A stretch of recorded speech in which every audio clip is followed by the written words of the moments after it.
¿Alguna vez nos hemos parado a pensar que al escuchar hablar a alguien, en realidad estamos captando muchísimo más que simples palabras? Es fascinante. Hay literalmente toda una sinfonía de sentimientos ocultos, de mensajes subconscientes viajando a través del sonido de la voz humana.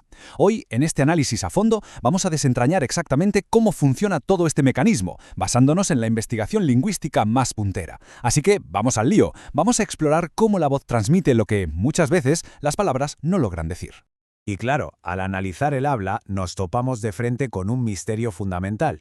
¿Dónde termina exactamente la elección consciente, la estrategia comunicativa, y dónde empieza la pura reacción emocional involuntaria? Es un rompecabezas tremendo para los lingüistas.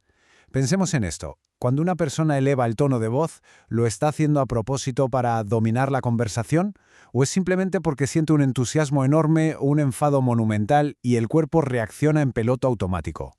Para resolver este enigma seguiremos una ruta muy clara. Pasaremos de la batalla entre emoción y pragmática a la famosa rueda de Plutchik. Luego exploraremos la prosodia expresiva, buscaremos las claves acústicas y terminaremos viendo los retos actuales de la fonoemoción.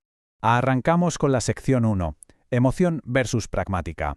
El conflicto central en el análisis del discurso. Bueno, la investigación nos dice que cada vez que abrimos la boca para hablar, estamos totalmente condicionados por lo que los expertos llaman factores de interferencia.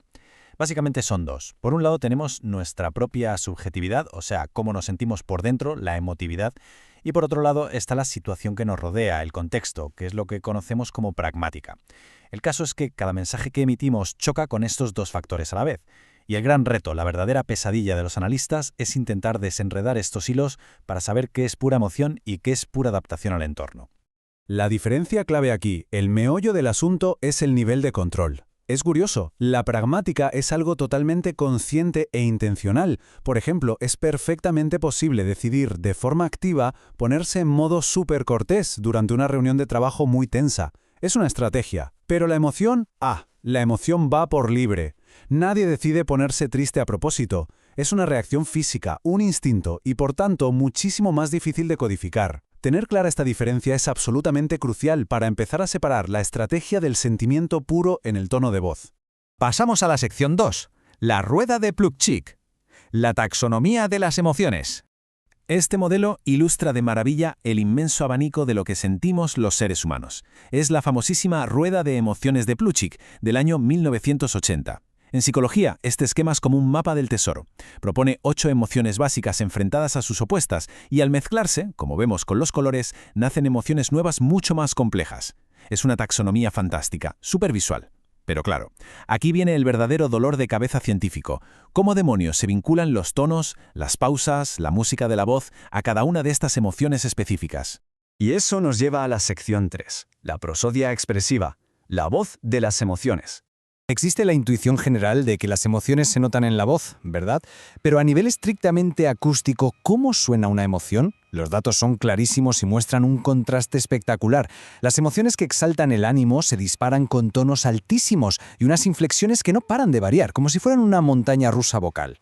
En cambio, las emociones deprimentes, como una tristeza muy profunda, hunden por completo la voz, suenan con tonos bajos, planos, increíblemente monótonos. Literalmente, es la biología secuestrando la melodía natural al hablar. Y ojo, que esto no es algo que se haya descubierto ayer, lleva décadas de ciencia detrás. Ya por 1944, Navarro Tomás notó que la entonación afectiva tiene un valor casi universal, muy distinto al habla plana y neutral. Un poco más tarde, en el 62, Lieberman y Michaels se metieron en los laboratorios a medir esto en serio, analizando la frecuencia fundamental y la amplitud. Y el verdadero punto de inflexión llega en los años 70, cuando el investigador León crea toda una disciplina nueva, la fonoestilística.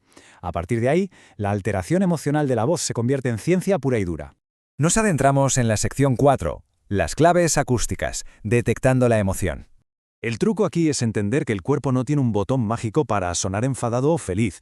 Es, más bien, un trabajo de detectives. Cuando Lieberman y Michaels sacaron sus conclusiones, demostraron que cosas como el volumen o la amplitud importan, sí, pero juegan un papel pequeñito. No hay una única pista acústica que por sí sola exprese una emoción. Es una receta hipercompleja. Y para colmo, cada persona usa parámetros diferentes para transmitir exactamente lo mismo. Eso sí, si hay un ingrediente estrella en esta receta es la llamada frecuencia fundamental, la F0. Su grado de perturbación es el indicador absoluto para transmitir valores emotivos. Para intentar poner un poco de orden metódico en todo este caos, León definió 4 métricas o correlatos acústicos imprescindibles. El registro es súper directo. Si es alto, puede indicar timidez o ligereza. Si es bajo, igual es tristeza o gravedad. Luego está el desvío, que básicamente mide los picos para ver lo agudo o punzante que es el sentimiento. En tercer lugar, el contorno de la melodía, que es lo que permite reconocer la emoción en sí. Y por último, la intensidad, que nos revela de forma directa la fuerza brutal de ese sentimiento. Es un sistema de medición meticuloso a más no poder.